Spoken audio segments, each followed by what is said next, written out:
Hello, and welcome to the Presbyterian Church's Bicentennial celebration. Our church was founded in 1823, which means that this year we are now 200 years old. Isn't that crazy? My name is Mia Hollingsworth, and I'm 15 years old and a recently confirmed member of our church. I've been going to this church since I was really little, a baby in fact, and I've been involved in everything since, including choir, Sunday school, youth group. I've been going to preschool here. Yeah, basically anything you can think of, I've done it all. Today we are going to be talking about our congregation's thoughts on growing the church, including the challenges we're facing and the hope we have for the future. And we ask that you continue to grow on our hope for the future so that we can better ourselves as Christians. Well, I would love to see our church grow. That's always been my hope for our church, and we've kind of gone up and down with that in the 20 plus years I've been in our church. Mm-hmm. I've seen it really high and I've seen it really low. But it would be nice to have a stronger youth, for the kids, because we don't have a lot going on for the kids. Well, we need to grow. And about the only way we're going to grow is get younger people. I mean, we just need to, you have to have younger families and younger people. That's my main concern, is to grow. Because I know all churches have cut. They aren't growing like they should, but we need to just keep encouraging people. Since we had 4 children, I said, somebody has to look after those. I don't want people not to come because they haven't got any place to leave their child. Mm-hmm. So anyway, I was up there and I enjoyed it for a length of time. Eventually, they moved to Sunday. I know what was happening. The bottom of that same building was our Sunday school, and when Rick was able to go to Sunday school, he was downstairs. Mm-hmm. Because one day, while I was up there, he was down here, and somebody let him out the door. And he knew where to lived get way you. out in the country, Oh, and no. he took off walking across traffic, Sunday traffic. He went through all that. I said, good Lord, had to be watching him. He'd have been dead. Yeah. I found him way out past the funeral home out there heading towards Sabina, because he knew we lived out that way. Well, he was a pretty smart boy if he knew how to get there. I don't know how, because that's the way we drove in, and he must have just been looking out the windows of the car. Yeah. I think that we need to make sure that we have activities, and have enough there for them to do and to feel a part of things. I think that if kids feel like they are important and they're needed and they have a job here, and that they want to come, then they'll, I know they can't drive themselves, but they can ask to come. Mm-hmm. And I'm hoping that children's choir will get our younger ones involved, but I really think that middle and high school age group is key, because those are the kids that it seems like when programming dies off a little bit, it's usually in that middle school or high school range. And so I want to make sure that they feel invited and like there's a place for them, because then once they are out of high school and they go to college, they're the ones that we need to come back right, to keep the church going. Right. But I think that this church is going to go good places, because so many churches died off after the pandemic, and this church managed to keep going and to adopt some different changes and practices that really, I think, helped us reach even more people. And I've seen the attendance pick back up now that the school year has started. So I think that we'll grow. I hope so. I love this church. I've always loved this church, and I would love to see it continue to grow and have more people coming in. I think that would be great. I'm optimistic about it. It's not going to be easy. There's going to be growth. This is what I feel. There'll be growth, but it'll be tough and it'll be slow. But once we learn what it is that people need and want, particularly the young people, we especially need the youth. I think that we'll be able to grow, and the main thing I think will be leadership. As long as we have that good leadership, I really think that we will see a growth here. I'm optimistic. You know, I think we're doing an adequate job, and I see new faces coming back into the church all the time. We're starting to get back where we want to be, attendance-wise, that type of thing. Yeah. You're never happy with that. You're always counting numbers of heads that are sitting here, but that really never matters. I'm not sure God that ever really counts how many people are sitting there. He appreciates every person that's in there that's worshiping Him on that particular day and giving Him praise and glory for everything. But I see us continue to grow. I you know, who knows what He's got in store. You know, I don't know what God's plans are.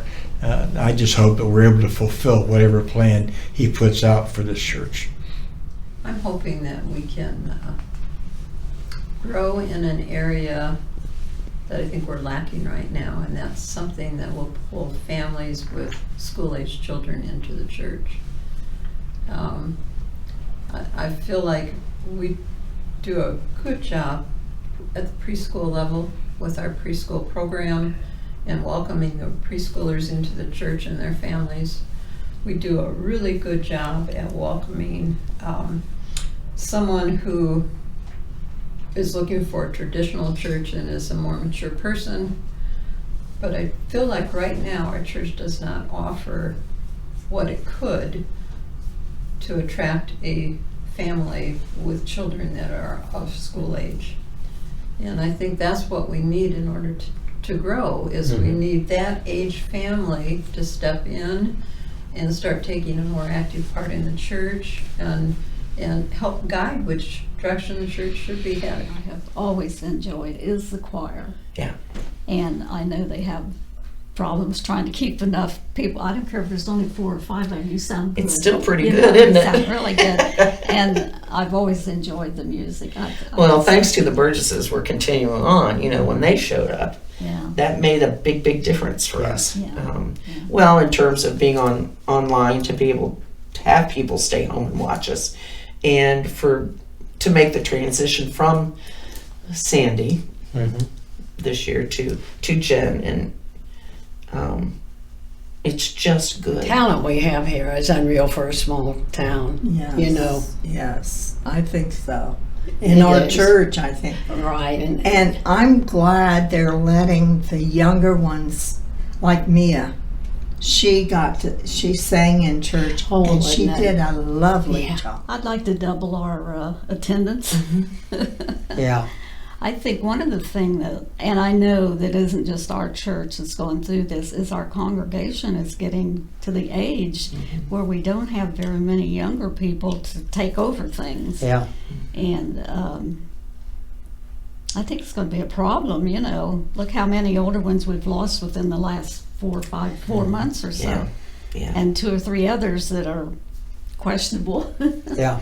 Yeah. And that's kind of worry, but I know some of the other churches are having the same. But of course, you know David Hinman, my son-in-law, is out the Dove He's a good Church, and guy. they have all these younger people there and kids, 30, 40 kids every Yeah. Sunday, and I don't know what we're not doing to pull them in.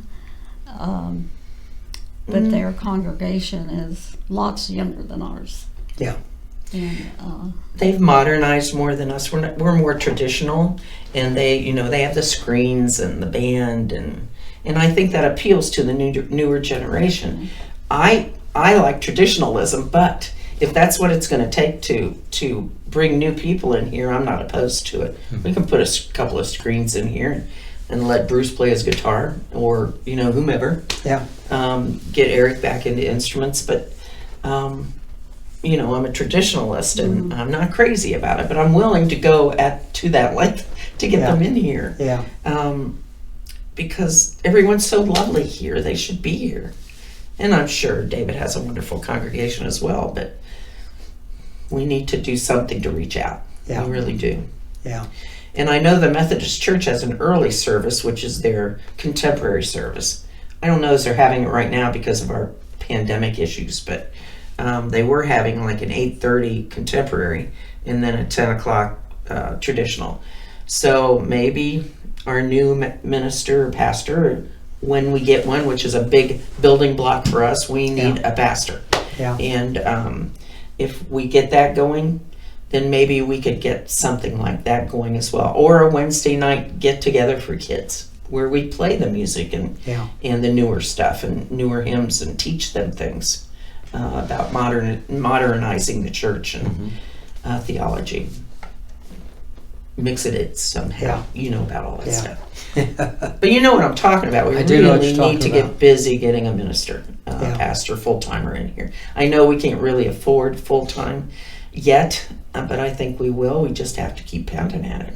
I do think we need to maybe move a little bit into the future, because Phil and I went to the Church of Christ because he had a friend that invited him there, and because they were singing, and you know, they have a screen up that shows the words, which I like that because you're not doing this looking at your Bible, you know, at your hymnal. I liked that the words were up and everybody can see them and they're large, and I know not everybody likes that, but I think it would be great to have something like that, because then, you know, we can just have all the words right up there. Not that, and I love a hymnal. I love traditional music, but I do like some of the current stuff too.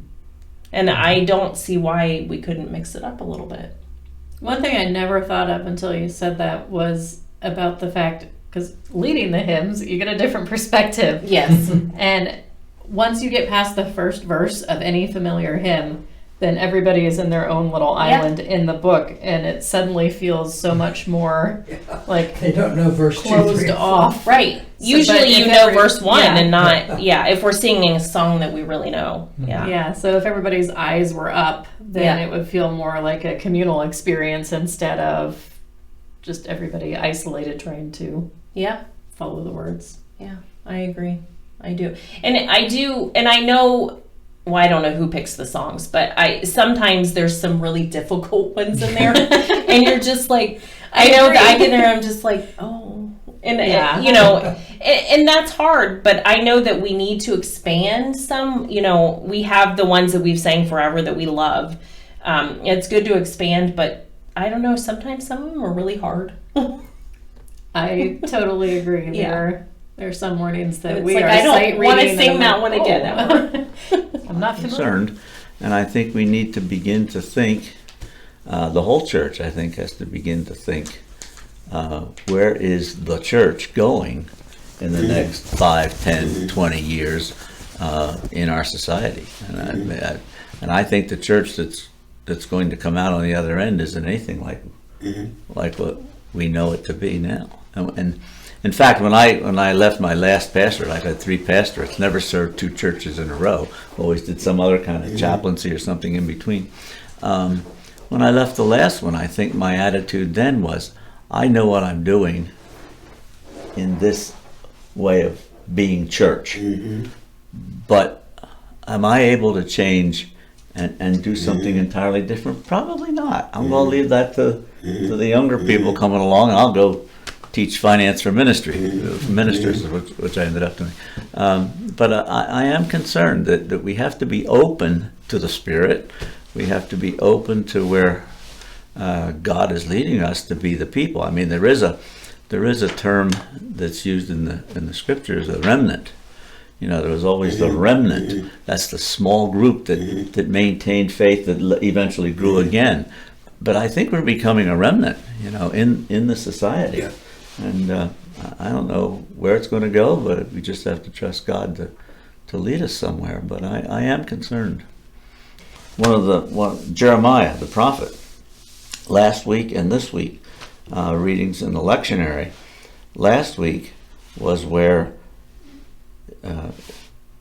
Judah was about to be carried off into captivity in Babylon, and Jeremiah was told by a relative, you have to do your job as a relative and buy this field from me because I can't afford it anymore and we have to keep it in the family. And that was a tradition. And he bought that field anyway, knowing they were being carried off and hid the deed in a jar and so on. That when they came back, somebody would find it. That someday they would come back. And then the one for this Sunday is similar. He was telling the people that were carried off into captivity, adapt. Be the people of God there. That was it. And so there's this realism that it's not going to be the same as it was, but we have to adapt to the times. And so I am a lot concerned about the church, giving my life to it. Where's it going? You sound like Joseph Campbell. When Joseph Campbell was, it was 1984, 1987, and he wasn't going to live a whole lot after that, but Bill Moyers asked him, said, well, what do you see? Because Moyers, even as early as 84, 87, said something like, see what's happening to the mainline churches, da-da-da.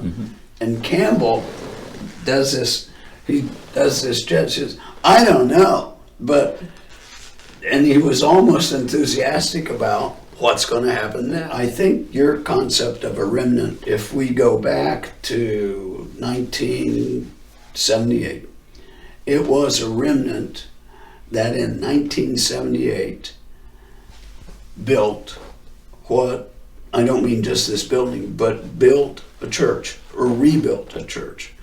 And it happened, I'm not saying that it can happen the same way today that it happened then, but I think there are some things that would be similar. One is the members of the church don't stay in the building. That includes the minister, it includes the elders, the deacons, the trustees, all the church members. Whatever community you live in, that's your mission field.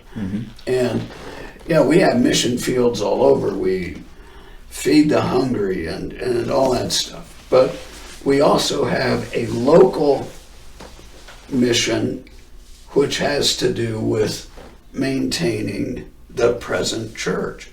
And how we do that, we adapt. All of us, we have a responsibility to maintain and grow this mission. And I remember a church I served way back in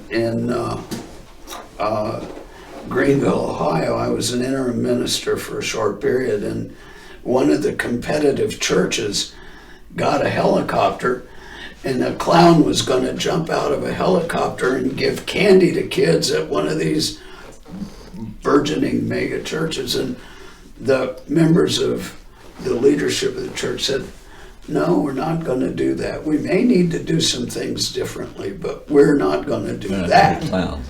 And I think it's to realize that we have some things that the world out there doesn't have. We have a biblical tradition, we have a theological tradition, we have a multifaceted tradition, and that's unique. And is that for everybody? Increasingly, no. But it is for some people. And I think the challenge for us is to make sure that we are open enough and we go out and we say and we embody, this is who we are. And if you can get into that, there's a place for you here. And by the way, and people, I'll pick you up. If you want to see what this church is like, I'll pick you up. And I think that this sense of a community that is not like the community of a service club, but it is a community that is biblically and theologically grounded with a sense of the divine. And I think that still has a lot of traction. Yeah, and we do. When you look at this church, the people that are still here are very much involved in the community. Whether it's as the church, they are the church there. That's right. It's not broadcast that way though. It's not obvious that it's because of their Christian commitment, but they are involved.